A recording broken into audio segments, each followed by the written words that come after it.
Good afternoon. Good afternoon. How's your day been? Just another day, another dollar, Right? putting the nose to the grindstone, shoulder to the wheel, all that fun stuff. Yeah, sometimes we gotta do what we gotta do, don't we? We do. All the time we got to do what we got to do. This is so true. Hello, Butterfly. Welcome in, hun. Thanks for being here. We'll give it a couple minutes for anybody to trickle in that wants to come in. So today's been an interesting day with a new defense filing coming down and some good updates from this morning's testimony. From what I understand, ISP Harshman, is that his name? Yeah, testified, and of course, Dr. Walla, she made an appearance and she testified today. So interesting stuff there. Have you seen any of it? I've seen bits and pieces trickling out, and most of it, the stuff about Dr. Walla. Yeah, yeah. Um, I guess she was up there testifying about the treatment she was giving Alan and the confessions he was making to her. Um, some interesting things about that lady. She was in multiple Facebook groups, and apparently she let Alan know she had seen a couple of YouTube lives and things of that nature. Um, she was out there recommending YouTube channels for others to go and watch as well. Like she had been hanging out and watching Defense Diaries and Delphi After Dark, I think it was. And oh gosh, there was a couple of them she listed that she enjoyed watching. And this is during the time she was treating Richard Allen. Hey, Pickles, welcome, Dilly Pickles, welcome in. It's been a while. So I don't know. I don't find that real professional. You know what I mean? If you're actively treating a patient and you're actively in the Facebook groups and seeking out YouTube content on him. Well, I think it definitely crosses the line of unethical behavior and professional behavior. I don't think Cut there's out. any Was doubt that about you or me? I'm sorry. Didn't mean to interrupt you, but you cut out. So I was trying to make sure if that was you or me, or can you guys hear us okay in the chat? that. I hear you fine. I don't know if I cut out or not. Yeah, if I start to cut out, Butterfly, let me know, please. Right now it appears that I'm good, so we'll see. I don't know Yeah, what's no, going on. I was saying that definitely crosses the line into unethical behavior. Doesn't it? Um, yeah, it Yeah. really does. Because I mean, what is the point of you being in those groups and listening to YouTube content on this case um, while you're actively treating the suspect? It doesn't make any sense. Okay, Well, good, Butterfly. there Thank you. are there are very specific ethical standards for professionals in the state of Indiana. They're written into state code, and it's no small wonder to me that she no longer practices in the state of Indiana. So she may have dodged a bullet there, like just some Oh, symbolically speaking, obviously, but when you violate state code, somebody has to file a complaint that you violated your code of ethics for your profession. So if she still practiced in the state of Indiana, somebody might do that, but usually it has to be a person that is directly impacted by that. So it would have to be Richard Allen or his family or his defense team that would have to file that complaint. one may be coming along with many other complaints and things of that nature. So she's no longer practicing in the state? She lives in Chicago now, so I'm just guessing and speculating. Her contract was terminated with the company that had the contract with the Indiana Department of Corrections. I think Centurion or something like that. Yeah. Um, so she's no longer working for them as a subcontracting doctor and living in Chicago. I would guess she's probably not, but I can't say that definitively. No. Yeah, well, she shouldn't be at this point. I mean, it's such an ethical issue that I'm hoping that someone does look into that, and can take action. Hey, DB, welcome in. So I'm going to start out going over one of Bob's tweets from this morning, um, where Dr. Monica Walla. Let me get the screen up and share with you guys. Hold on, let me Let me get that up.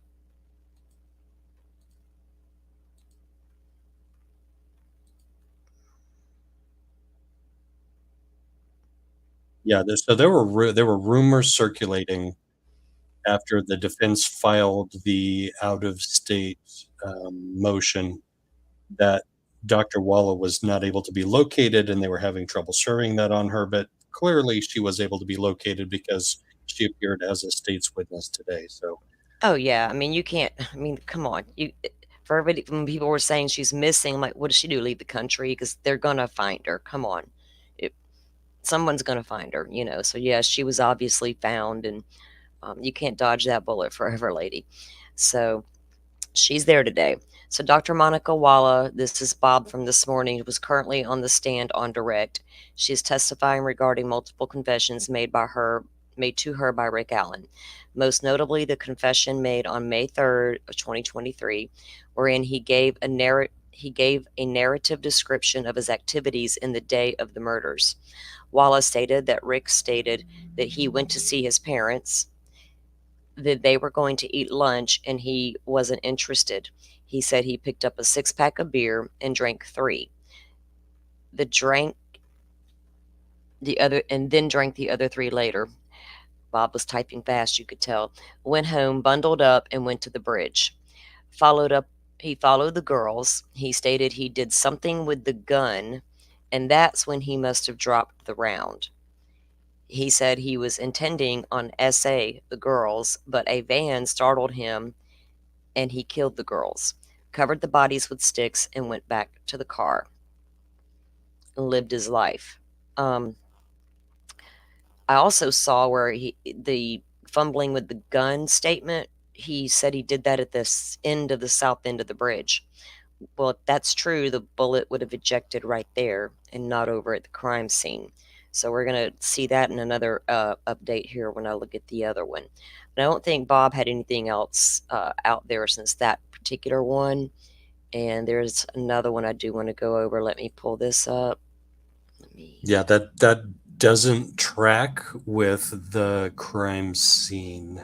Yeah. And with the video, especially, we just saw the video a couple of days ago. We saw it twice. Well, we didn't get to see it, of course, because we weren't there. I was there on Thursday when they showed it. I was off to the left hand side of the courtroom, so I had a Mm-hmm. really poor view of the actual video. I did kind of get to see it, but I did get to hear it pretty well. Um, but that's supposedly when one of them says, "Is that a gun?" Libby or Abby whispers, "Is that a gun?" So if he pulls out the gun there and he fumbles around with it, you're right. That's where the ejected round would have been, according to his confession that Bob just said Dr. Wallace stated. So that doesn't make any sense. Yeah, it really doesn't. None of the things he was saying, these multiple confessions were making a lot of sense. So this is from Angela, a note from this morning's update, and we have some more from this afternoon as well. We'll look at in a few minutes, but hers from this morning. Clinical psychologist at Westfield, Dr. Monica Walla, took the stand. I'm making sure you guys could see. Okay, let me get back. Let me I, pull comments back up. Okay. Um, she talked about some of her interaction with suspect Rick Allen. She met him first in November of 2022 when he arrived in prison. On April 5th, well, there's that date again, April 5th. Um, she talked to she talked about Allen being back on suicide watch. She testified he volunteered information about the case, saying he killed Abby and Libby. He said, I committed the murders on my own.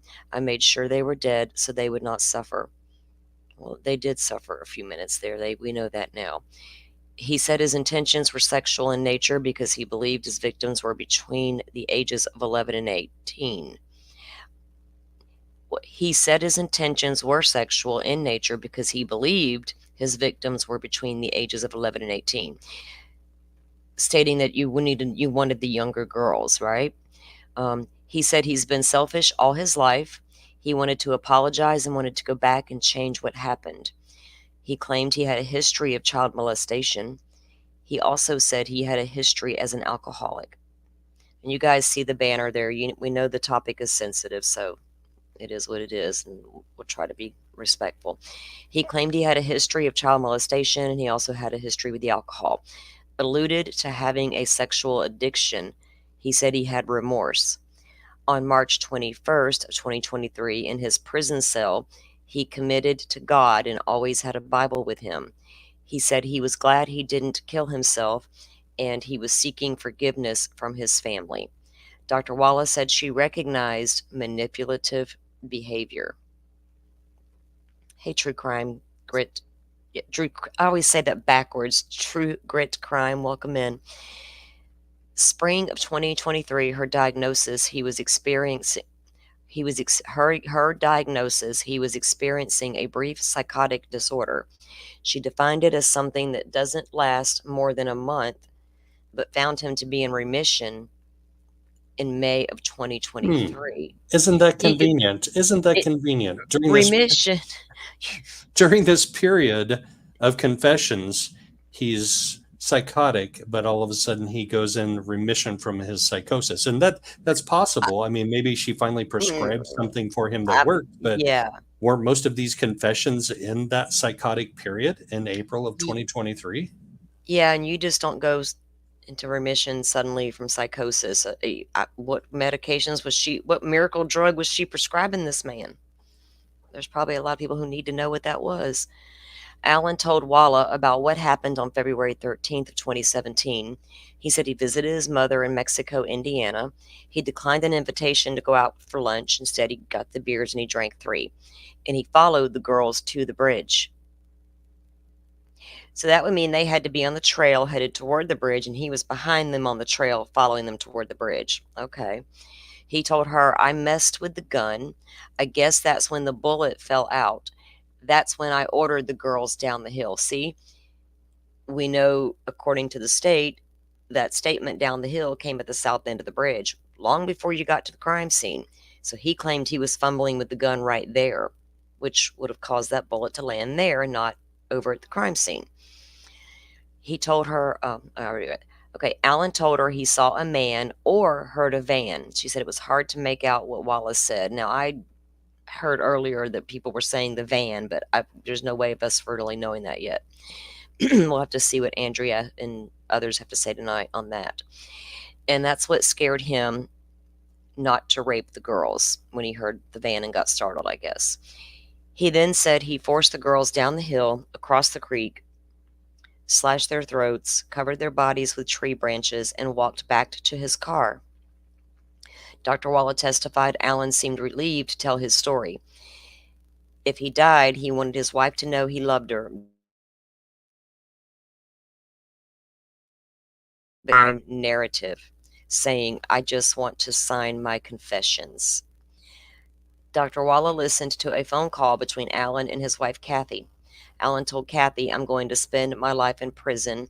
I may only get to see you once more. He says he expects to go to the electric chair.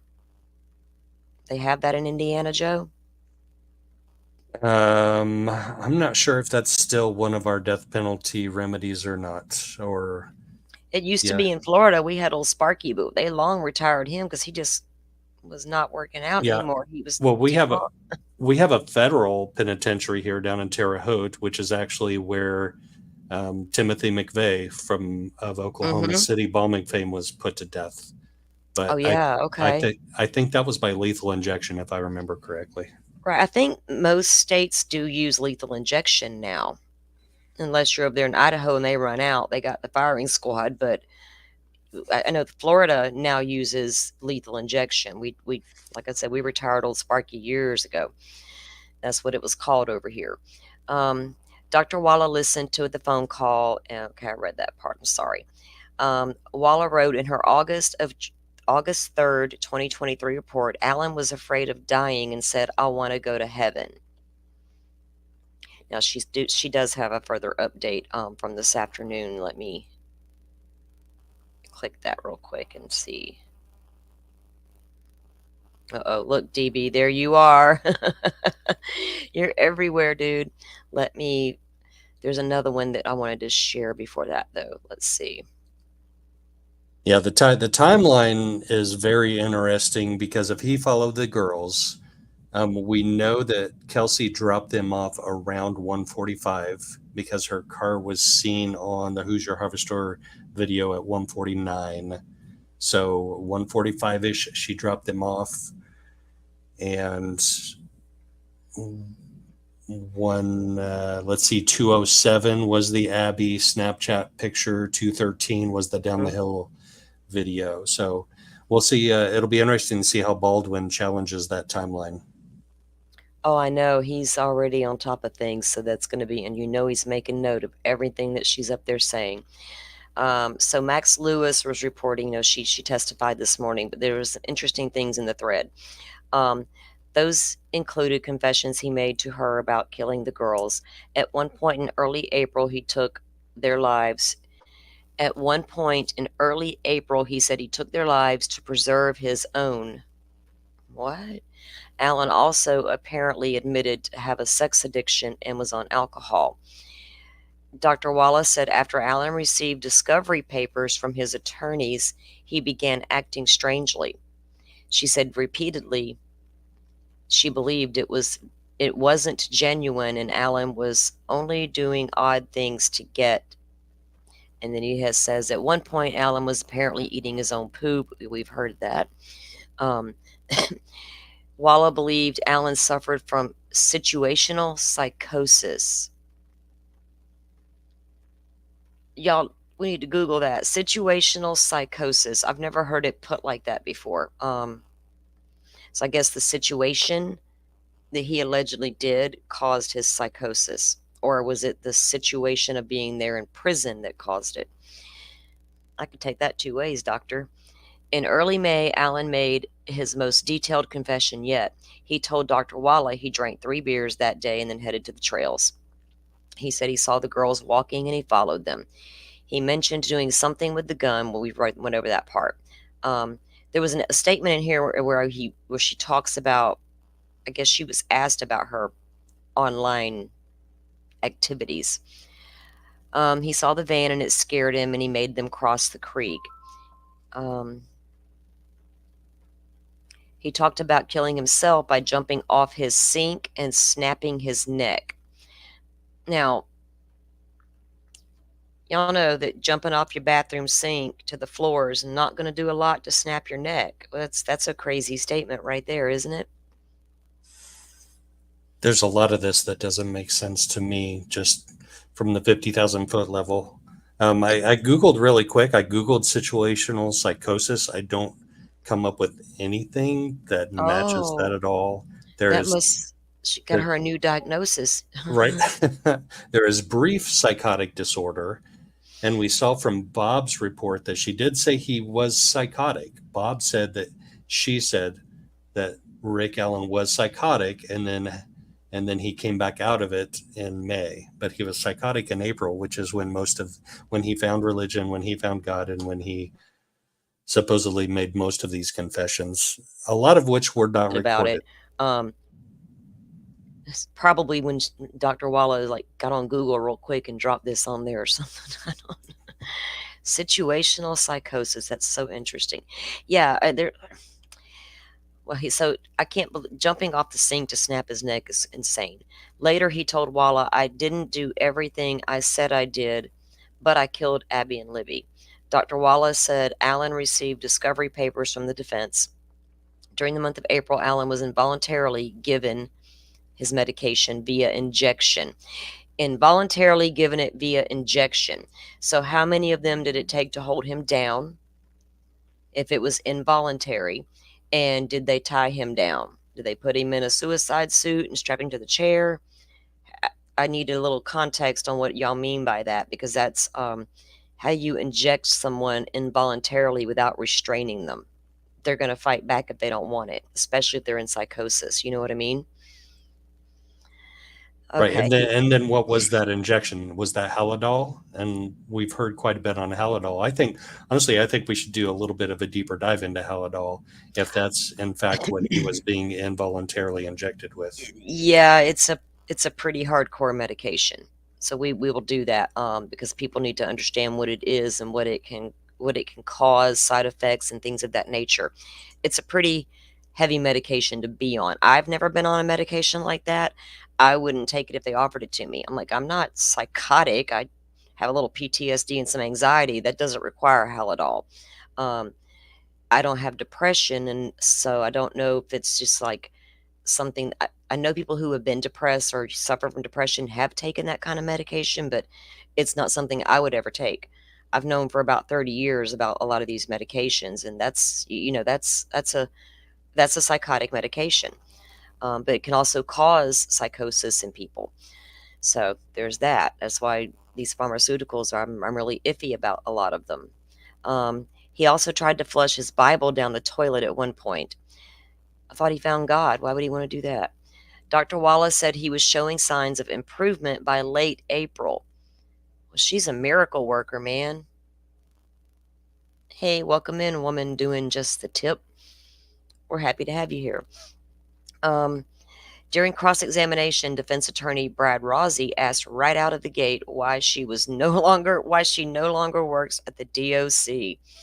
She stopped working there after testifying during a July hearing in this case. It was revealed that it was revealed there that she used the DOC database to look up information about the case that was not public. Now, why would she need to do that? You don't need to look at all that if you're not supposed to be to treat your client. That's not what your job is, lady. So that she no longer worked there after the July hearing. She used the DOC database to look up information. Wow, lady, you are just setting yourself up for some serious trouble. Dr. Walla admitted to following it closely and participating in Facebook groups and online chat rooms about the case. She became more interested after Allen's arrest. She said she never formally told her bosses about her interest in the case, even when Allen was sent to DOC. Wow. Dr. Walla admitted to sharing her thought with Mr. Allen about what she saw in online groups.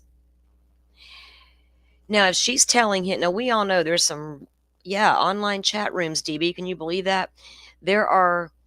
We all know there's a lot of groups out there, Facebook groups and YouTube channels that go heavy on the prosecution side. And they have all their bridge guy theories. And I've even seen some insane theories on why Richard Allen wanted to do what he did, if you want to say he's the guy. And I'm not going to name names and say what those were because they're gross. And I've known about them for months. I know exactly who said them. I'm just not going to repeat it here. But if she's out in one of the channels I know she stated she watched is the one of the ones I know that said things. And so if she's telling him what people are saying in those particular places, that's going to affect your mentality. People are really thinking all that about me. You know what I mean? Um, was she also sharing with him? There's a lot of support online for finding the truth in this case. I doubt it. She probably only shared the gory, silly stuff other people were out there talking about. And then he goes on to say you can find more details. So let's see. Let me pull that down. If you guys have any thoughts, jump in. That's just crazy that not only was she doing it, but she was sharing it with Rick while she's treating him. She's sharing things that people are saying online during Yeah, their treatment sessions. That's in no way, shape, or form ethical, professional, or helpful to his mental health. I would love to hear later what the jury was doing, thinking, faces they were making, if they were appalled by that, because I'm pretty sure they will be. Seems like we have a pretty smart jury, going by the questions they're asking, and they seem to be paying attention. So that probably isn't going to sit too well with some of those people. You know what I mean? It has to That, to the smarter ones, which we know there are a few, at least a few in that jury. They've got to see through that crap. yeah, if I'm on the jury, I would just love to be on that jury because I can walk in there and set everything aside that I know and honestly evaluate the evidence at hand. Um, I think a lot of folks can do that, honestly. That's what I firmly believe. I wanna believe that's how it is, but if I'm sitting there on that jury and I hear that stuff about her, I'm red flagging her right then. Can I trust you? That's insane. Salty, if you were on this jury, they would have to extend the trial 2 weeks for all of your jury questions. Each witness. That is true. I'm like, I wouldn't be that one that just rips her paper out and hands it to them immediately when the judge asks, "Do you have questions?" I'm like, "Here's my whole book, lady. Can Judge Gall, I got a whole book for you as well. Can we go there?" She'd throw me into contempt and she'd just get rid of me. I'd have to really try to control myself. Sometimes I can and sometimes I can't. Like I got a little triggered yesterday when I realized how that they isolated Kathy and definitively Hmm. told her that they had all that evidence against her husband, and it caused that poor woman psychosis herself. That was probably the worst night of her life. And last night when Bob went live, he was trying to get Allie to, kind of play along with him. He's like, "What would you do if you were told all that?" And, Allie being Allie and a defense attorney, she's like, "Well, I wouldn't believe it." Bob's like, "Just play along with me." And I'm like, "I'll do it, Bob. I'll come join you and play along. Leave Allie alone. She's my girl now. I like her. She's down to earth." Okay. So let's start off with this is the blog. Oh, look, it went to 3:30. I'm going to do it. Joe, I'm not going to start off backwards today. Earlier, it was in order when I looked at it. So let me go down here to the bottom. I did that yesterday. I started off backwards. Yeah, we both did. Okay. So There's the I think 11 that o'clock was it. break. Yeah, Yeah. I think that was it right there, wasn't it? All right. And this is, of course, is wishtv.com. Hello, Kryptonian. Welcome in. And nobody nothing 1717. You guys, thanks for joining us. All right, so at 10:58, court resumed at 9:09. Y'all all have heard that Nancy Grace is in there, right? Just gotta get in there. Um, Court resumed, and why is that a big deal? Reports Nancy Grace is in the courtroom. Oh my gosh, we are all in good graces now. The prosecution asked for a sidebar, probably to discuss Nancy being in there. I'm sorry. The prosecution, like, really, do we have to? Um, the prosecution asked for a sidebar, which lasts 15 minutes. At 9:25, the jury enters. Judge Gull says the jury again had supervised contact with their phones. Thank you, Pickles. Y'all hit that like button, please. We'd appreciate it. The state calls clinical psychologist Dr. Monica Walla. She is a contractor and lead psychologist at the well, not anymore, but that's what she was doing. Walla tells the jury she handles the more serious cases at Westville. Walla says initially it was just her that worked with Alan, but then other professionals, including psychiatrists, began to see him. Walla said when she met with Alan, he was unshackled and seated in a cubicle. She said she began seeing him in 2022. She describes Alan as being on suicide watch and was watched every 15 minutes by a suicide companion. She tells the jury that things had obviously taken a turn, that Alan would have a safety blanket and a kimono outfit. Safety blanket. A It's like, is it kimono, like a what are these Japanese things made robe. of? Right. That's what I'm thinking. He's got a silk kimono on and some kind of safety blanket. I know they make anxiety blankets. They're heavy weighted blankets. Um, yeah, but it's okay. She gave him a safety blanket and a kimono outfit. I need to write that down so we can look that up. I wonder what prison issued safety blankets look like. They have the in our local county jail. They have those little suicide turtle suit things you put on, like padded suits and things like that. I don't know if that's what a kimono outfit is similar to that or not. Walla told the jury she wanted Alan to have what he needed, but couldn't control the conditions of his cell. You mean the lights being on constantly? She said she began sessions with Alan by asking how he was doing. She said she felt he was educated and had done research on his background. Well, we know you looked up stuff you weren't supposed to be looking at. Wallace said at times he was a good communicator. Wallace told the jury on April 5th of 2023 Allen discussed his case with her unprompted. In her report, she said Allen told her, "I killed Abby and Libby," and became tearful. Wallace said Allen told her he made sure they were dead because he did not want them to suffer. Wallace told the jury that Allen told her his intentions were sexual in nature. He told her he thought the girls were 18 or 19, but they could have been as young as 11. Wallace said Allen told her he's been selfish all his life. Allen told her he wanted to apologize to the victims' families. Wallace said he claimed he molested his sister. Oh my goodness. And experimented sexually with male and female children his age when he was a kid.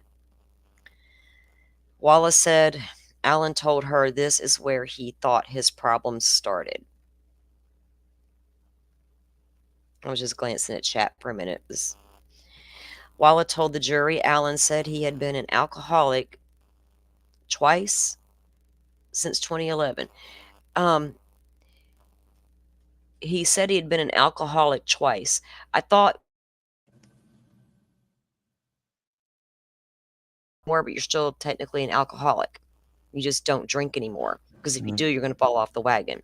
So here she's got him being an alcoholic twice since 2011. I Well, guess he went into he remission. told her that. So usually you learn that when you go to some type of a recovery, like an AA. If you Mhm. get like you go to AA meetings, you learn once an alcoholic, always an alcoholic, even if you've been sober for 25 years. Exactly. But that's what he told her. So maybe he didn't go to those meetings. Maybe he never sought treatment for it. So, I went through a period of my life where I drank a lot and then I was sober for a Hmm. while and then I drank a lot again. Maybe that's what he meant by that. Maybe that's what he meant. You're right, because that could be it. But at this point, we're even believing he told her all this stuff. But yeah, that's Alan told her he accepted God on March 21st of 2023 and expressed remorse for the killings, according to Walla. Wallace said Allen expressed appreciation for being clothed and fed. I guess that meant to be clothed and fed at Westville. He asked for Bibles and slept with one. He was thankful for being clothed and fed. Like he wasn't getting that before. She said he asked to speak with a chaplain. Walla told the jury, she Walla told the jury she that Al, who in the hell types up their stuff, that Allen had a bizarre smile and he claimed he had memory lapses. She said he confessed in very matter-of-fact manner. Wallace said she thought he could have been purposeful and instrumental with his confessions. You think, lady? Because he was probably he. We already know he was not being able to see his family.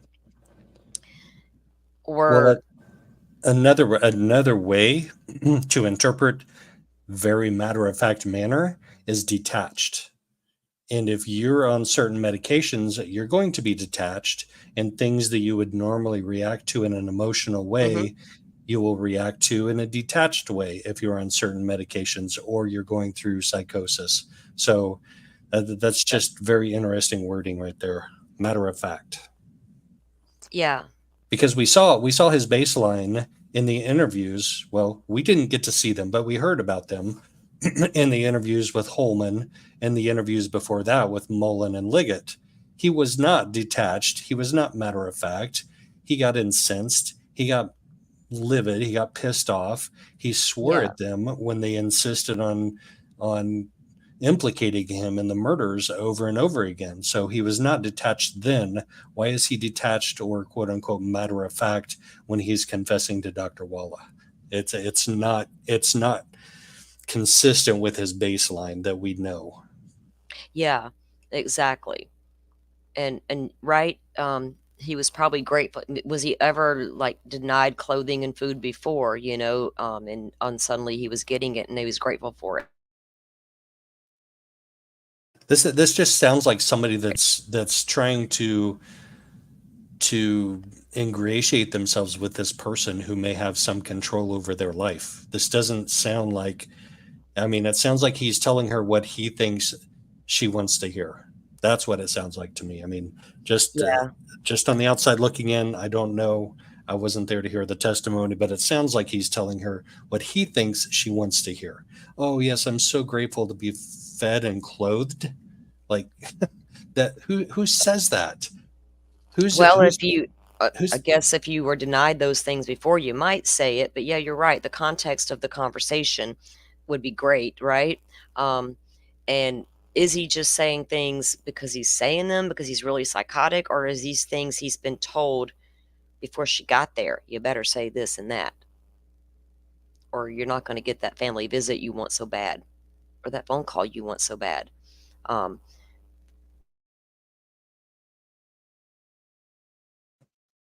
I can't trust them after what we've seen with them. And these companions, you have to keep in mind, prisoners are prisoners. Um, you know, they can be forced into certain things and do certain things to benefit themselves. So we'll have to see how this plays out. Yeah, that Um, part of it is odd, but the fact that she did research and she commented on groups online just makes me suspect her what her motives are. It makes me suspicious of her motives. I'll say it that way. I'm oh suspicious yeah, of her motives. yeah. I think at this point we all are. That's just so unprofessional. Like really, even if you thought this guy was really the guy, you have to look at that for what it really is. And allow yourself to to be open enough to understand what that meant. That's just not the way you do things. Wallace said Allen's normal eye contact was sometimes intense. His How would she know what his normal baseline is? You got to really get to know a patient before you understand their baseline. And that she saw intermitting well, that would speak to psychotic stuff, psychosis coming and going. His emotions were kind of up and down, she said. Oh, no shit. Walla told the jury he was able to talk about things concisely and chronologically. She said that she thought his depression had improved at that point. The prosecution asked Walla about her May 2nd, 2023 report. Walla said the meeting with Allen was very tangent, I can't read all of a sudden, tangential, and focused on the same topics as before. Walla tells the jury that Allen said I think I caught criminality's cold coming through the vine earlier, man. Like all of a sudden, I'm feeling like I'm coming down with something. Walla tells the jury that Allen said he killed Abby and Libby, that he will kill everyone, and mentioned starting World War III. I don't think that's going to be on you, Allen. Not World War III. That's on them. Asked Allen if he would kill himself. Allen told her other inmates tell him to do that. Hmm. She said Allen told her he would kill himself by standing on the sink, but she said he didn't want to die. But said he didn't want to die. You can't jump off that sink and to the floor and break your neck. That's crazy. I won't forgive him about World War III, woman. You guys crack me up sometimes with the things you come up with. We all need a good laugh, though. This stuff gets so intense. Walla told the jury that Allen said, I am insane, when asked why he consumed feces. Wallace said Allen then said he wanted to die. Wallace said Allen did not present as psychotic. Make up your mind that she thought at this point that he was in brief psychotic disorder remission. Brief psychotic disorder remission. Well, that's So if he's in remission, so this is specifically that May 2nd report or whatever it was. So mm-hmm. she's saying he was psychotic in April. If she's saying he's Yeah, in remission, then she's admitting he was psychotic in April. So this whole yeah. this whole bullshit of Nick McClelland and Judge Gull saying both quote unquote depression and anxiety are not severe mental disorders or whatever it is that I shouldn't have said quote unquote because I don't have it in front of me, Right. but those are not serious mental disorders. She's saying he was psychotic in April of 2023. She's admitting that. And then by the time he gets to May, he's in a remission from that. But if you're in remission, that means you were there before you weren't there. Yeah, exactly. I mean, you know what? When you have the people who would suffer from bipolar disorder, and they have their highs and their lows and their ups and downs. Um, my ex-husband was like that. Like 6 months of good, 6 months of bad. But we're talking months, not a couple of weeks or a month to month. You know what I mean? It. That's all. I don't know. This lady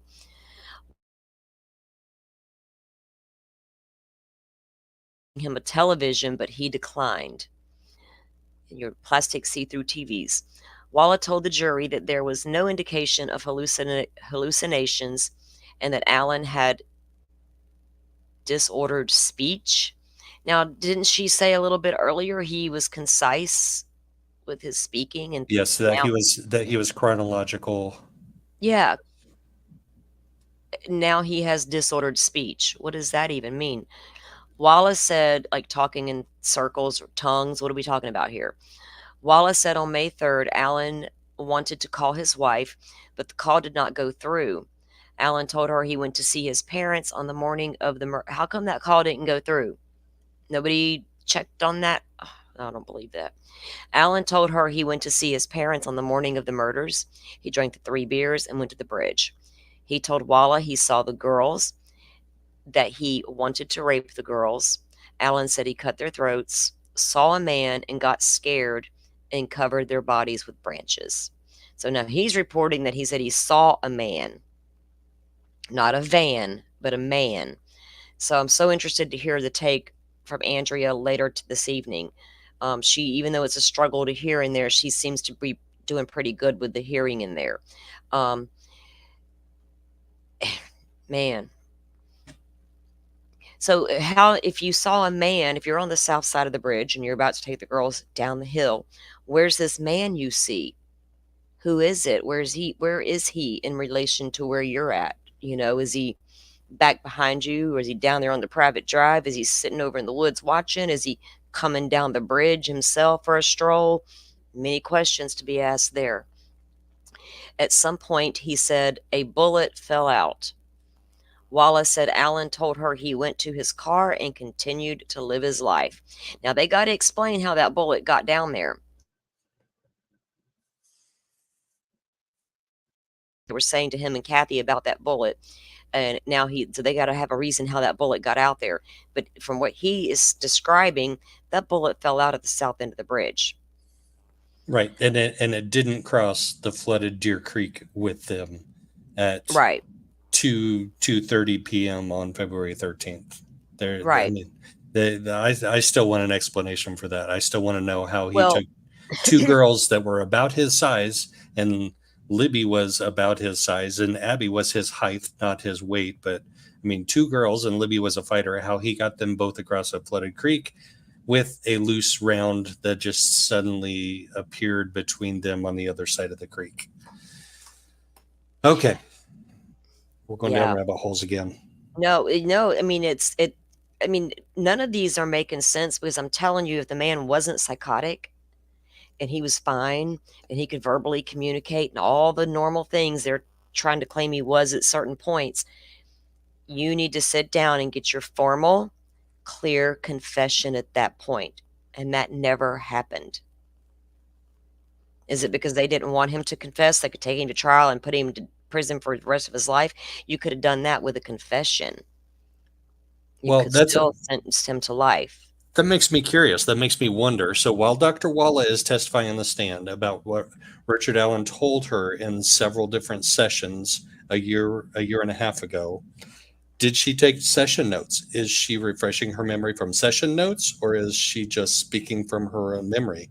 Like, Yeah, do therapists not take session notes? Of course they do. they do. They take very detailed session notes so Yeah.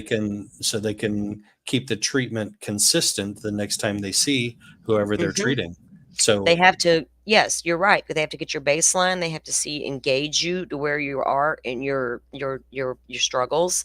Um, all of that's noted, and they take notes on every bit of it, and it's going to be a part of your record, ongoing. It should be, especially if you're actively seeking help and trying to take care of your mental health the proper way. Um, Walla told the jury that he almost seemed relieved. She said Alan said that if he died, he wanted his wife to know he loved her.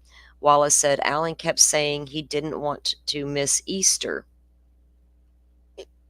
Wait, in May? Eas- Easter has passed by May 3rd. So apparently he don't know what he's talking about. Or she doesn't remember correctly.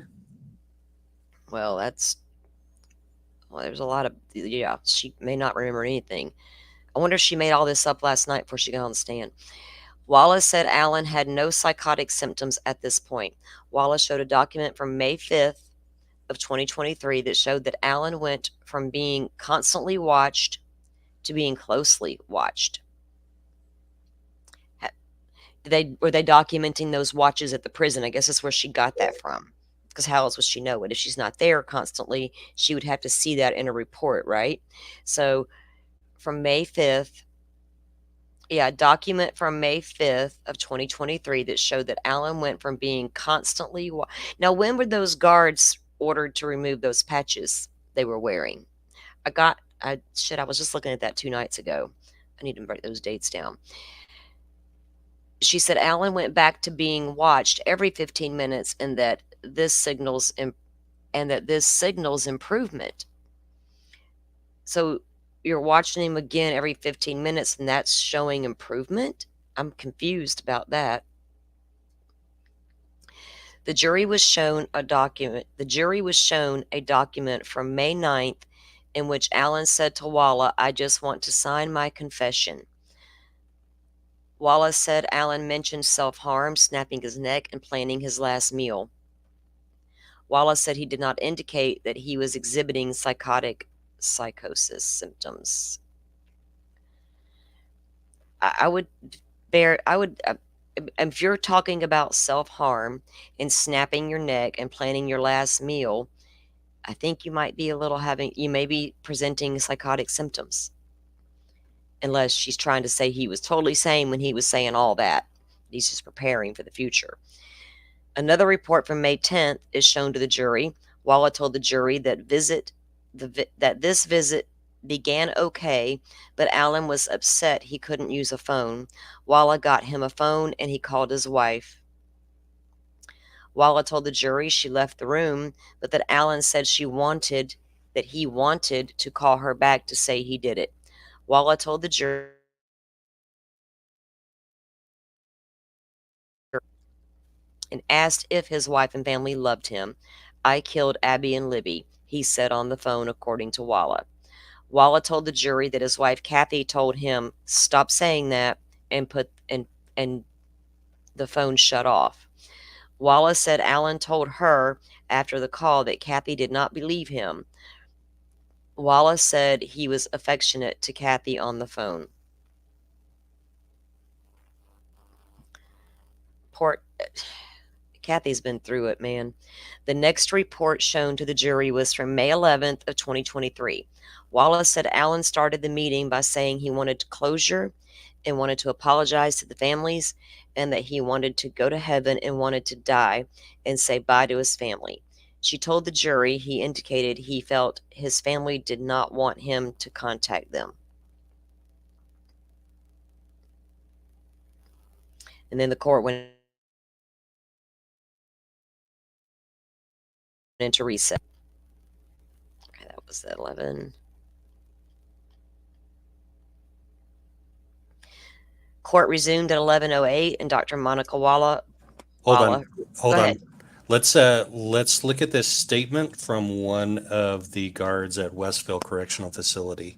Okay, you got a screen you want to present? I can. I Okay, can. I'll pull mine down. Go ahead. All right. Let me hop over to StreamYard real quick. Then pull this out and present. Share screen.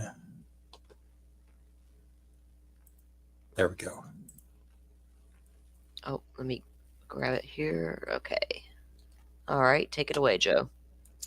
So this was from one of the correctional officers at Westville. It says, I am a correctional officer at Westville. I have been assigned to Westville Correctional U unit of Westville Correctional Facility since December 11th of 2022. That I have been an acting supervisor in A pod where the defendant is housed since February or early March of 2023. I do not practice Odinism. Norse paganism heathenry is my practicing religion. I do wear patches on my uniform that identify me as someone who practices Norse paganism heathenry. That I started wearing the patches 6 or 7 months ago, and I did not stop wearing my patches until September 22nd, 2023. So she's Dr. Wallace treating Rick in April and May and June, and these guards in APOD are wearing the Odinist patches at this time.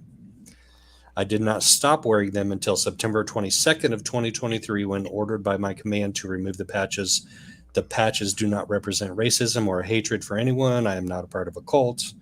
I am not part of a radical hate group. Are you part of a non-radical hate group? Right. Anyway, the patches show my dedication to my faith and to my country. That the defendant is filmed with a handheld camera when he is moved from the cell for his safety. That's an interesting statement. I wonder why he went out of his way to state that. Anyway, Because they were accused of videotaping him while he was in there with his attorneys. oh, Labredo had come out and right. even talked about that. So I guess their excuse was, no, we weren't doing that. We were only videotaping him as he was moved. Well, y'all got him in all these weird kimono suits and stuff. So what kind of a danger could it have been to move him? You know, Yeah. So the guards were wearing Odinist patches definitely. when he was being treated. That answers that question. Yep. Thank you for bringing that up. I appreciate that. All right, let's see.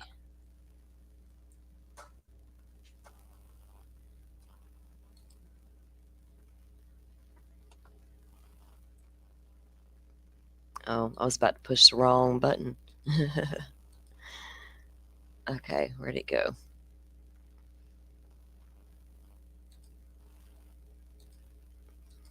Some of this stuff in this case just blows my mind. I know it's like I mean, when you think it can't get worse, it does, and when you think you've heard it all, you hear more, and it's just it's so bizarre. If this was one straight out confession describing everything in detail, or you know what I mean, it may be more believable. But all the multiple ones and her back and forth about his psychosis, and one week he's fine, one week he's not, and it's just that's crazy to me. You're not fine one week and not the other. You're still having issues, until you're really good for a long period of time, making your improvement. And anytime you're having depression or severe anxiety, anxiety is a little better to recover from if you get to a right spot.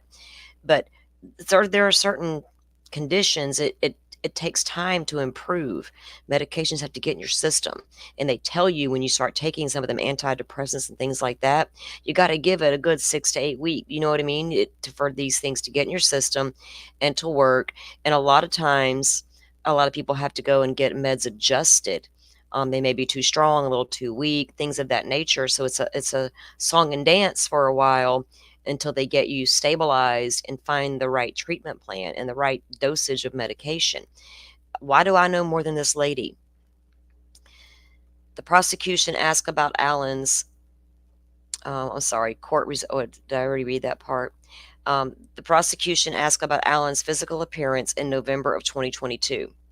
She tells the jury he was about 180 pounds and had begun refusing meals and over exercising.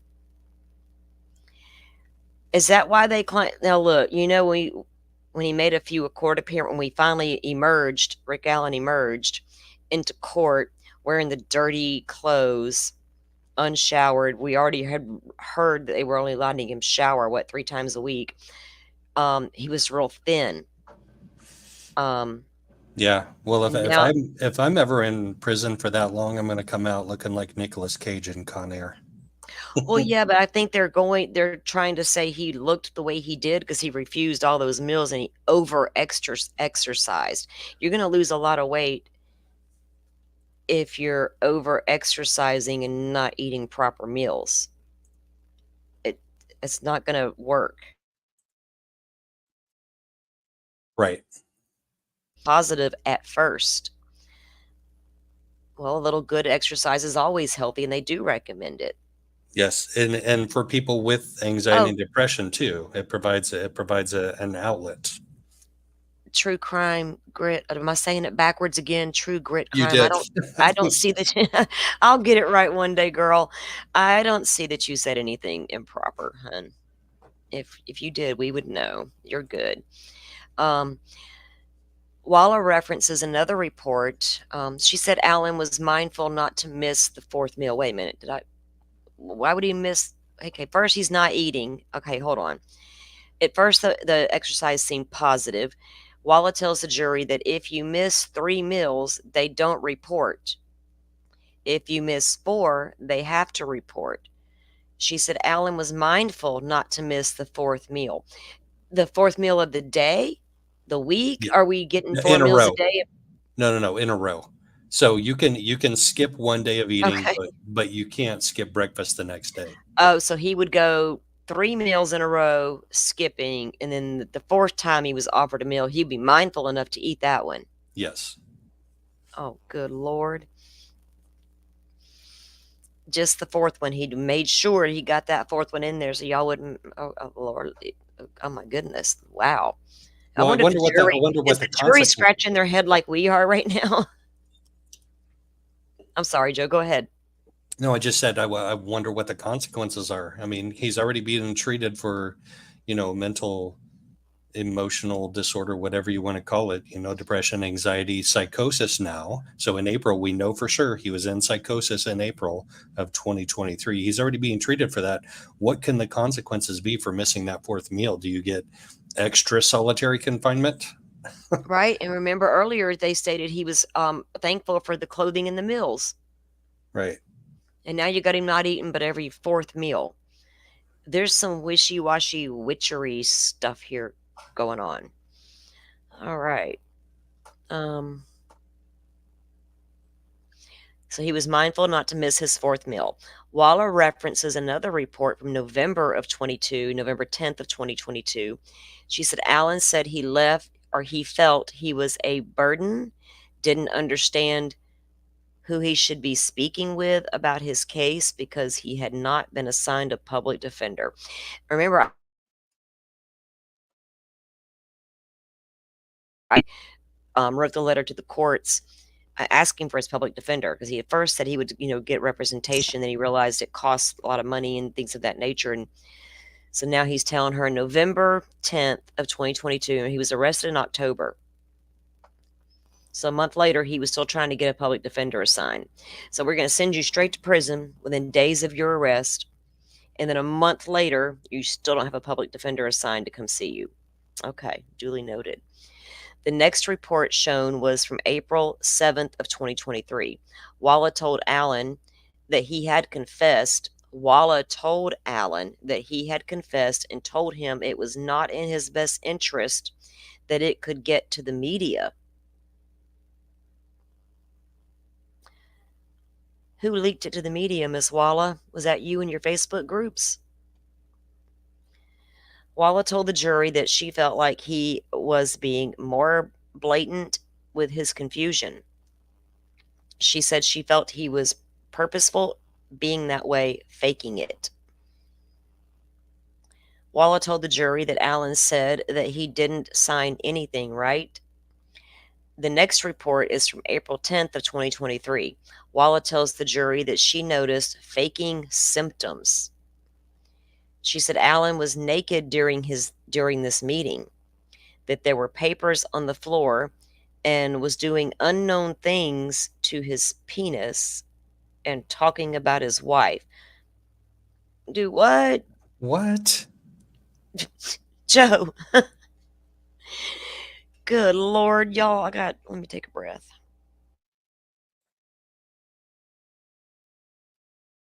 She Naked, felt like his playing with behavior himself. was done in order to get something. Get what? Okay, he's in psychosis. She said he's in psychosis. This is April of 2023. Mm hmm. This is psychotic behavior. Yeah. Psych People in psychotic episodes aren't doing that behavior, the psychotic behavior, to get something. I just, And I'm not following her treatment at all. if he's sitting there nude, she sees what he's doing, but he's doing unknown things as if she's never seen things done to a male private before. A lady doing unknown things and talking about his wife. Walla tells the jury that the papers on the floor were the discovery paperwork for the case. Now, remember, it's all over the place that he didn't start making these confessions until he received all that discovery from the attorneys stating what he was accused of, what the state supposedly, allegedly has on him. That's when these confessions began to come out, according to popular opinion on social media. I'll just leave it at that. Walla told the jury it appeared he received the discovery around the time he started confessing. She said the prison warden did not want other incarcerated individuals to see the discovery papers, and that is why the guards started watching him instead of other inmates. Inmates share their discovery papers and documents all the time. They help each other out in the law library. You have some inmates in there who are smart enough to write their motions for them and things of that nature for appeals. They always share their case information with each other. But the warden didn't want nobody to see Alan's. Like, they didn't want us to see Alan at all, or this entire court hearing or trial. Okay, we see y'all. Y'all ain't wanted to see nothing for a long, long time, or the other inmate. That is insane. That makes no sense. I mean, the warden did not want. Now, I'm going to call that warden. Didn't he already testify? So let's get him back on the stand and ask him that particular question. Come on, Baldwin, getting back up there. The next report is from April 12th of 2023. Wallace said she noticed Alan was masturbating, clapping, banging his head, and naked. She said he refused to wear his kimono. She said she felt like his behavior was done in order to get something. Okay, if you're a female doctor and you walk into a male inmate's cell, or he's in some type of I don't know if they had these meetings in some type of a meeting room or if they were in his cell, but you walk in and he's in there doing that. Do you not just turn around and walk back Right, out? right. You know it's a controlled environment. Um, you're gonna. Are you not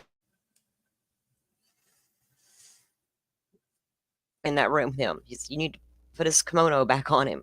Mm-mm. Or put me in a separate room and we'll just talk through the wall. I don't know. Yeah, she's not making any sense. And good point, Butterfly, because if he didn't have his attorney, when was he actually? I think he'd already been assigned his attorneys by that point, and that's how he ended up receiving his discovery. Uh oh, not again. Bless her heart. I didn't even. I fell asleep. So I began listening to Andrea's live last night, and at some point I had to stop and take care of a few things around the house. And when I got back to it, I laid down in my bed, turned it on my phone, and I felt myself falling asleep again. So I turned it off because I didn't want to miss anything that she was saying. So I've got to finish reviewing that later before she comes back on again later.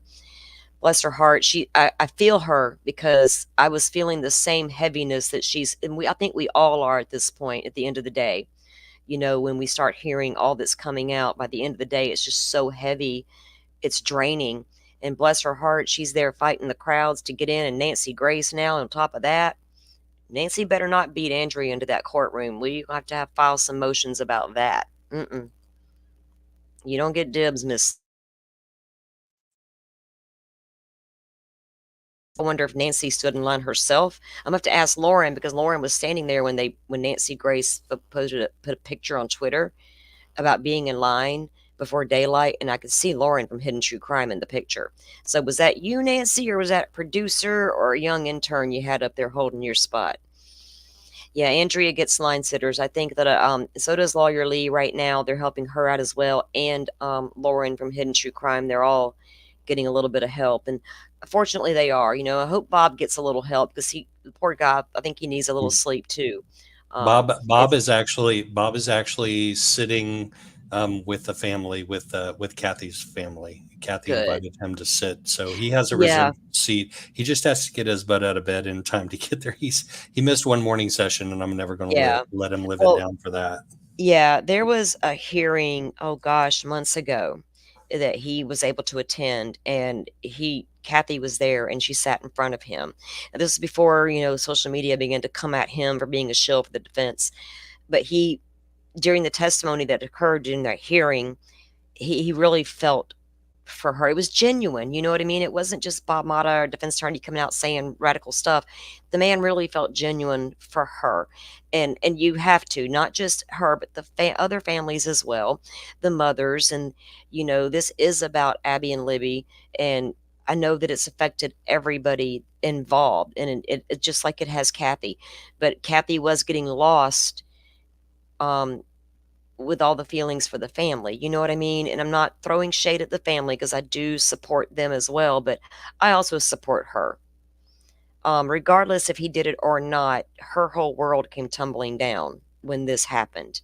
And what they did to her was so bad, you know? All right, so did I read that part? Yeah. Okay, another report was shown to the jury from April 13th, 2023. Walla told the jury that Allen's behavior was escalating, that he was laying in and consuming his feces. She said a psychiatrist offered medication and Allen refused. She said the psychiatrist said Allen didn't qualify for emergency injection. When did y'all decide that he did? It was at that time Walla told the jury that Allen's watch changed from close to constant. She said she thought he was having an emotional breakdown related to the discovery paperwork. Well, probably so. I mean, there's a lot of heavy stuff in there he was being accused of. She said she still felt like he was faking it. Mm. So far, her professional opinion's been so spot on, we just can't overlook it, can we? Another report is shown to the jury from April 17th. Wait, faking or become because he is deteriorating. I'm sorry. Another report is shown to the jury from April 17th, 2023. Walla told the jury that Allen's window was greasy and dirty and that he was standing in his cell with his eyes closed praying. What's the greasy window? Good Lord. She said he agreed to come out of his cell. Walla told the jury it seemed like he switched from bizarre to coherent. She said he kept his eyes closed for the session. He said he was having nightmares. But she just said he switched from bizarre to coherent. But he had his eyes closed and was talking about having nightmares. Make that make sense. Walla told the jury, Allen said, I just want to tell the truth. I'm afraid I lied so much.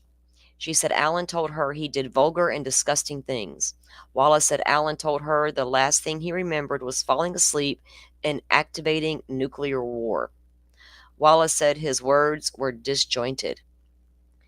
Wallace said Allen received involuntary medication on April 14th, and she said that improvement was seen in Allen. Mm. Another report was shown from April 21st, 2023. Wallace said she felt Allen's odd behavior not to be genuine. At this point, lady, I'm not A report from April 25th, 2023 said Allen denied experiencing anything like this in the past and thought this could be due to him not taking his medication, including Prozac.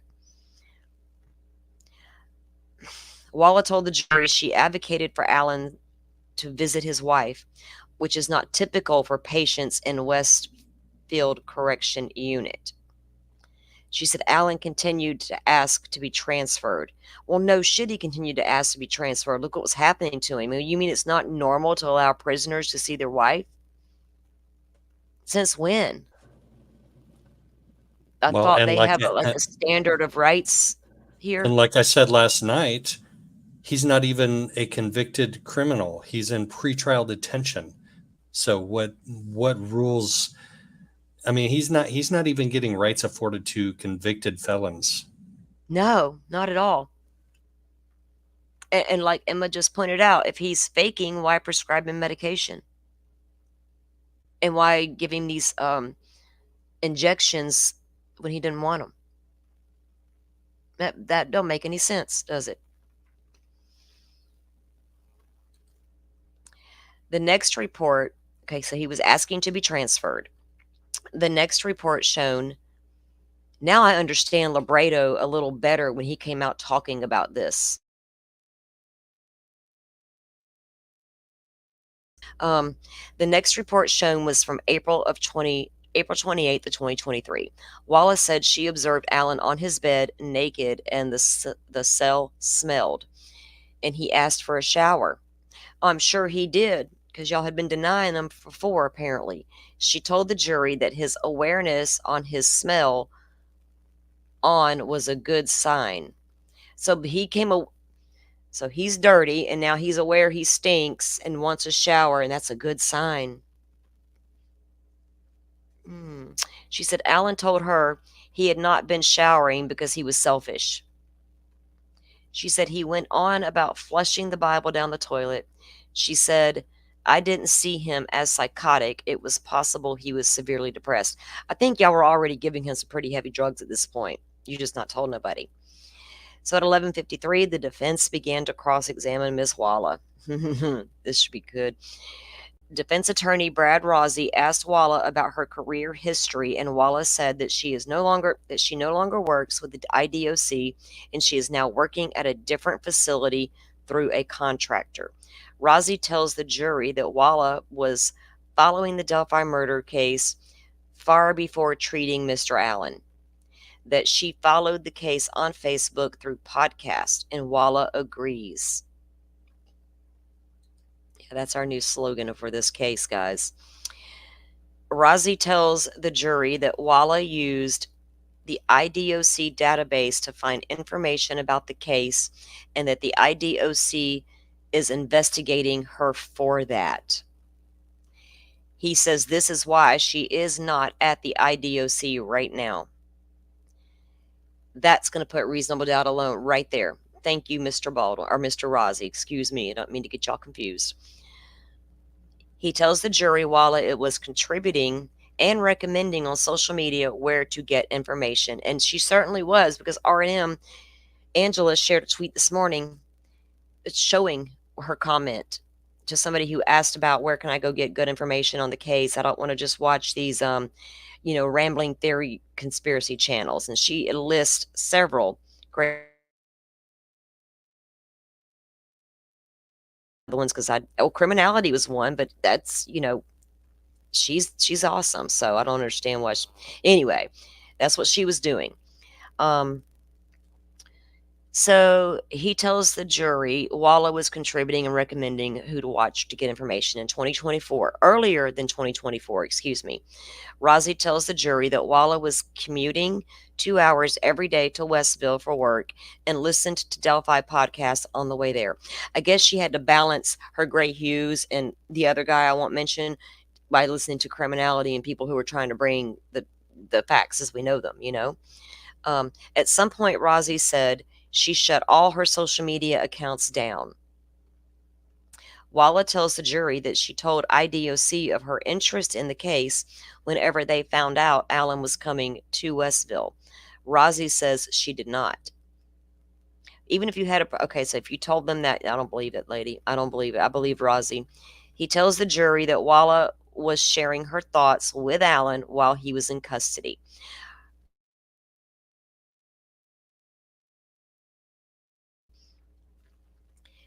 Says he was diagnosed with a depression disorder when he got to Westville. Well, he told them that in his interrogation interviews. Rozzy asked Walla if she thought Allen suffered from dependent personality disorder. Walla says it's possible. She says Allen was fragile when he came to Westville. Now, he went to Westville almost immediately upon arrest. So she's the minute he got there, he was already fragile, which probably so going through those interrogations like you had to go through with Holman and knowing what your wife is being put through now, and now you're shipped off to prison, he probably wasn't feeling in the best of moods. And it's easy for depression to set in when you already have a history with depression. That would depress me. Rosie asked Walla about the condition of Alan's cell. She says they wouldn't let him out of that cell. Oh, really? Rosie asked if Alan was a code D of mental health, and she confirms. Now, which is it? He was allowed to come out of the cell or he wasn't? Maybe that's why his cell smelled and different things and he was never allowed out to Well, which shower. was it? Which was it? He was faking it, or he wasn't? Which was it? Right. You were giving involuntary giving him medication for a psychosis, or he was faking it? Which was it? If You got to make up your mind, right? If you're going to be a dependable doctor and a credible witness, we're going to need some consistency here. Kind of like Mr. Holman's inconsistencies. Okay. so, according to Cleveland Clinic, dependent personality disorder is Hmm. a type of anxious personality disorder. So we know he had anxiety. People with DPD often feel helpless, submissive, and incapable of taking care of themselves. They may have trouble making simple decisions. The condition is treatable with psychotherapy. Medication may help as well. Mm. At 2:34 p.m., defense attorneys for Richard Allen and the Odinism, and I have that motion. We do have it. So they did file that because remember now they weren't allowed to bring it in, but they could bring it in under certain circumstances, like if it was brought up or out of testimony, and out of particular testimonies, that's what the defense is now using to get their Odinism back on the table. And from what I understood, that will have to be done discussed outside the jury's presence. So, going to be interesting to see how this works out. All right. The request was part of a new request filed Wednesday morning asking Judge Francis Gold to admit evidence about a connection between Odinism and the murders of Abby and Libby. It's the second such request filed by Allen's attorneys since testimony began in this trial. In the court filing, Allen's defense team claims testimony by prosecution witnesses in the first 10 days of the trial have opened the door to admission. And I agree with them. It certainly did. And we all could see that. You could see it. Admission of Odinism, Norse paganism, ritualistic killing. The filing cites testimony from Indiana State Police. Lieutenant Holman testified that sticks placed on the girls were intended to conceal the bodies. Under questioning from the prosecutor, Lieutenant Holman testified the sticks may have been placed as part of an undoing. While being questioned by Nick McClelland, he says that. Remember when he did that? A crime scene behavior considered an attempt to symbolically reverse a homicide or restore honor to the victims. One clothed, one not. You honored one and not the other. Always known that. Allen's defense team claimed in the court filing that Lieutenant Holman's testimony means the defense should be allowed to submit its theory to the jurors that the sticks were placed as part of a ritual related to Odinism, Norse paganism. Judge Gold has previously rejected the defense request to present the ritualistic theory. In the same filing, Allen's attorneys asked to be allowed to present evidence of third party suspects, and boy, did they name those names. Two that we're all very familiar with. The defense filing cites testimony from a forensic pathologist who told jurors that as many as 4 knives may have been used in the killings. Judge Gold did not indicate when she might rule on the request. Lady, the state's about to wrap up their case from what Bob was describing. Let's see if there. I don't. At 3:30. Um, Court returned from recess around 1:33. Dr. Waller returned to the stand discussing Allen's mental health during his 13 months at Westville. Allen's defense attorney Brad Rossi continued with cross examination. Sorry, I had to check something real quick. My kid was texting me on his way to his job. Okay. Um, 133, okay. Allen's defense attorney, Rossi, continued his cross exam, asking about what discovery is in this case, and later asked her to elaborate on Allen's condition when he was booked into the jail or into the Westville prison on the November 18th of 2022. So November 18th, he was booked into the prison, and we know he was arrested in October. I forgot the exact date, 22nd, something like that. Allen said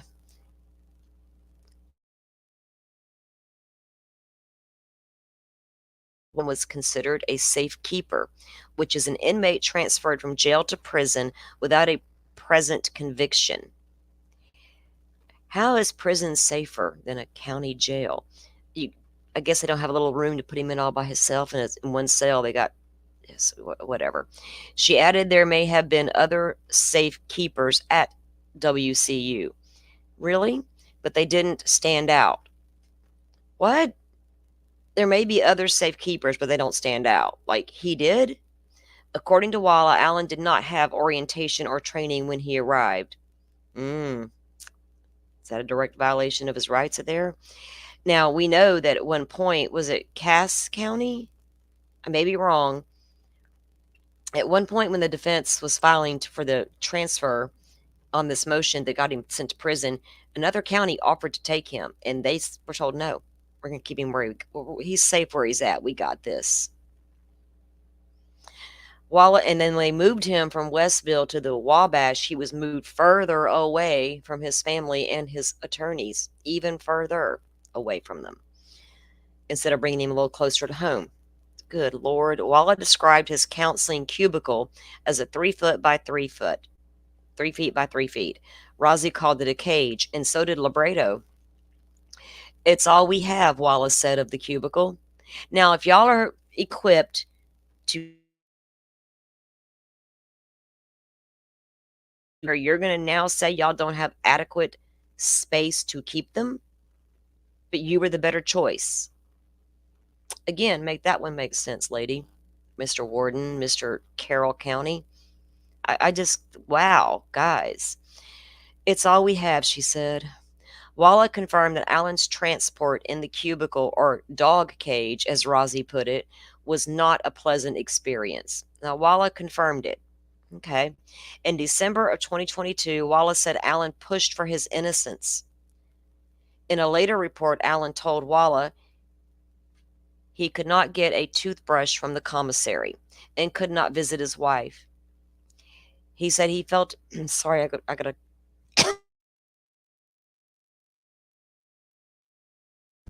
so sorry, that came out of nowhere, guys. My throat's feeling a little icky. He said he felt that he was being treated worse than others that were convicted of crimes. He said he expressed concern about you're there and you got these guards guarding you and all this is prison, this you've never been, it's all new, and a doctor finally comes in. You're going to be telling her your concerns, and that sounds like exactly what he was trying to do. I guess she went and reported those concerns right back to somebody who was in charge. Here, Rossi asked Walla to confirm that Westville was in the process of building a new facility and tearing down the original, which she did. How long was that going to take, people? Wallace said in a report from April 4th, 2023, Allen was experiencing suicidal ideation.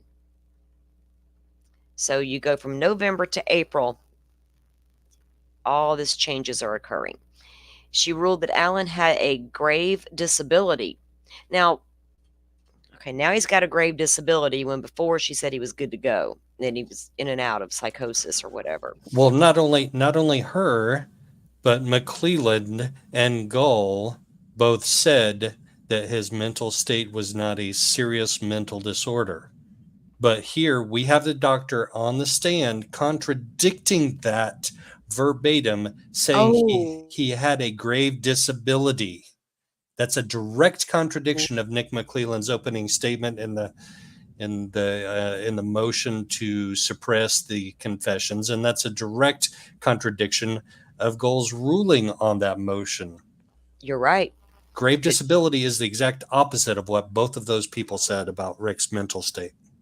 that's true, and we'll have to get that document and read it because it's in the Google Doc drive. But she certainly did do that. She said he did not suffer from any kind of serious issues, mental illnesses, or what he did have, his depression wasn't serious enough. But now we got Dr. Walla in April saying it was grave disability, which prompted discussion to involuntarily inject Allen. Walla did not specify what he would be injected with, but later reported that his cognitive state was getting worse. Allen received his first injection sometime in April, a second in May, and a third shot on June 4th.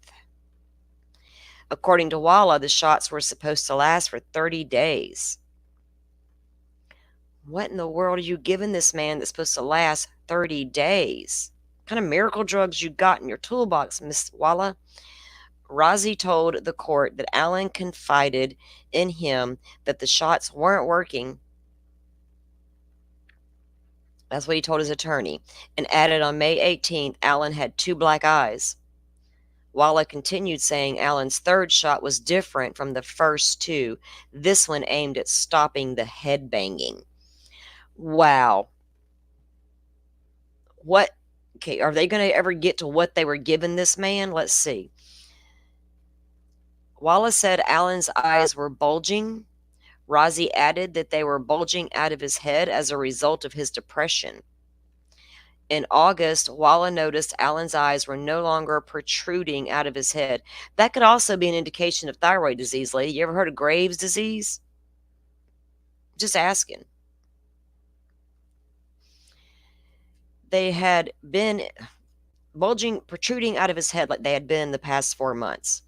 In November of 2023, Allen weighed 174 pounds, 6 pounds lighter than he did when he entered prison. Wallace said she didn't have any idea what the discovery documents included. She also mentioned administer medicine. Wallace said Martin helped with the backlog of mental health care needed at Westville. Rozzi then said Walla destroyed notes she shouldn't have, prompting a back and forth between the attorney and the doctor. Ooh, I'd have loved to have been in that courtroom for that. Kyla Russell reports that the notes in question were notes she documented during meetings with Allen, which she later put together in a Word doc. Walla continued confirming Allen had a mental illness and it's reasonable to believe solitary confinement contributed to that. Is she playing good doctor, bad doctor all at the same time? Like, Holman and his. Remember what you were saying about Holman? Oh my goodness. Department of Corrections policy states that inmates should not be kept in solitary confinement for more than 30 days if they have a severe mental illness.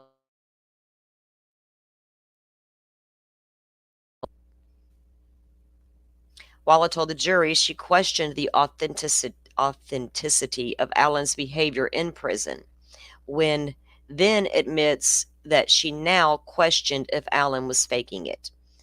In response to questions from the state, Walla said the written notes from her meetings with Allen were always properly put into a Word document, and that she had to toss out the handwritten notes due to the nature of the case.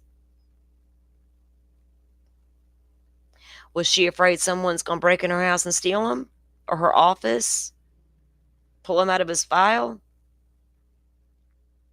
That's pretty convenient right there, isn't it? Walla then told the jury she was interested in the case. Can you guys hear me? Joe? Yes, I hear you. Okay. I just looked down. My signal didn't seem to be too strong, but I wanted to make sure I was still good to go. Walla then told the jury she was interested in the case prior to treating Allen. She said she spoke with two supervisors before taking Allen as a patient. The supervisors did not have issue with Walla's interest in the case. She confirmed and added that Allen came into the prison on Prozac. Yeah, lady, you know dosage was later adjusted. She mentioned she told Allen he had supporters on the outside, which was in reference to Allen saying he was sexually abused.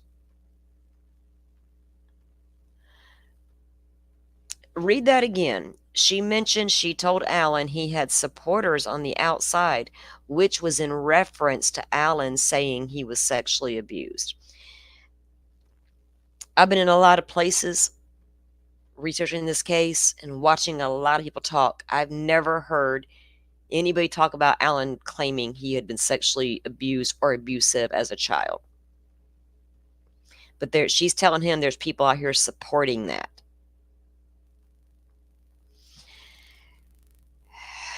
When asked about her interest in the case, she said, "I mean, there's always that interest."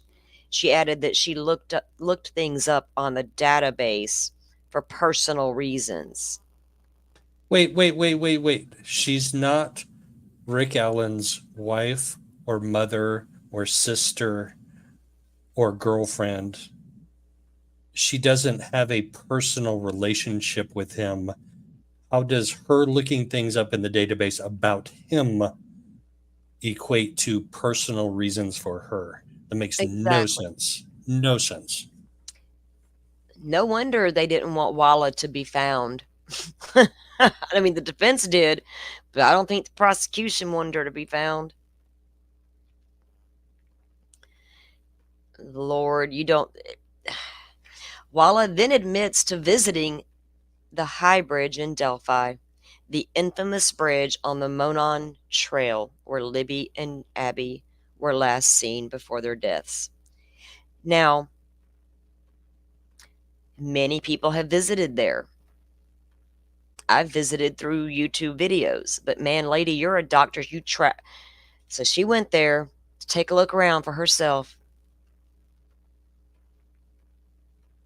The jury asked questions about Alan's mental illnesses, inquired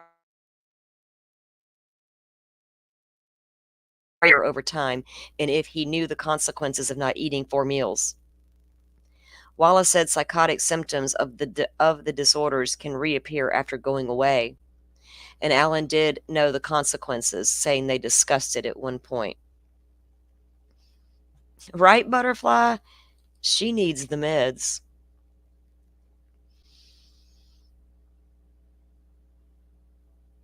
Okay, we read this part, didn't we? Yeah. Yep. And I think that was the end of that update for this afternoon. Because they were had to break for lunch and all that good stuff. Yep. Um, wow. And I got to be hopping off here too, really quick. Yeah, Joe's got to go run, take care of some errands and things of that nature, and then we're all going to meet back up here later. To go over the thing. We may not be doing a live this evening, but I do want to go back live again in the morning. I'm going to read over the new document that came out. I'll show it to you guys real quick before we get off of here. It is posted to Twitter. I know R&M Productions had it posted. I can post it as well. Let me show you what it looks like real quick, and I'll share it with Joe and Butterfly as well. I think I did earlier in the Discord. All right. Thanks everybody for jumping in. I will catch you all later. Thank Thanks, you, Joe, Salty. for being here. I appreciate you. Thanks for having me. Oh, you're welcome. Anytime. Anytime. Thanks for coming in. Have a good night, everybody. Good night, Joe. So anyway, guys, yeah, I'm not going to read this whole thing because I do feel my throat kind of going away from me a little bit, and I don't want to get scratchy and cough in you guys' ears.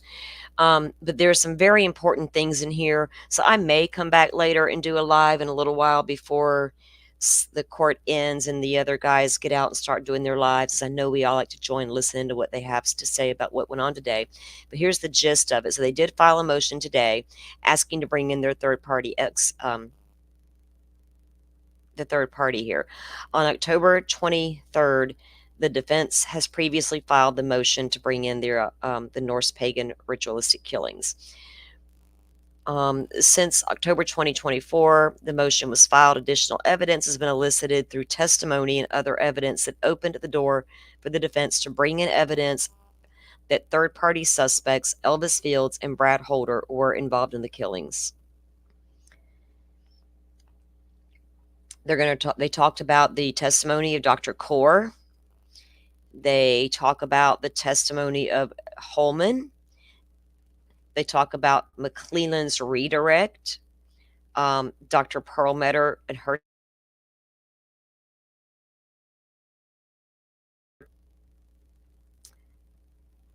they bring up Pat Cicero, the blood spatter expert's testimony. All of these are the things that the Judge Gull said would have to happen in order for them to get that into court, right? So hopefully this time around, this lady's going to hold her own word and do what she needs to do. You can't tell me that sitting here listening to all these inconsistencies with Dr. Walla and Holman and the sketches not coming in and these three witnesses coming and testifying to what they saw that day, which none of them seemed to be Rick Allen. At some point, you would think, um, sorry guys, I was checking a comment. You would think that she would allow it. So I'm going to I'll post this on my community tab or community post as well, guys. So if anybody wants it, that can get, go read it and let you look over it. I think Joe just said that Bob is going to be going live here in a few minutes. So I'm assuming court got out a little early today because they went till 6:30 yesterday, I believe. Um, so I will let you guys go, and we will go over this at another time because it's important. But it is out there on Twitter, and I'll post it to the community post as well, so you guys can grab it if you want to read it. And thanks for coming in and listening to the today's update. Wow, I got a lot of thoughts on Miss Walla here, but we'll get the a better update here in a little while and get a little more context behind some of the things that were said because I'm sure it was a lot more than what we were able to read on the media updates. So appreciate you guys for coming in. As always, Butterfly, thanks for coming in and doing a great job for us modding, and everybody that did come in and hang out with us, we do super appreciate it. If you would, because I'm always bad about remembering to say this, and I guess it matters for YouTube, so I've been told. If you don't mind, hit the like and the share button, sub up if you want, and come back and join us another time. I will probably come back in tomorrow around this same time, maybe a little bit earlier, and give in some more updates throughout the day tomorrow. All right. Thanks, guys. Have a good night.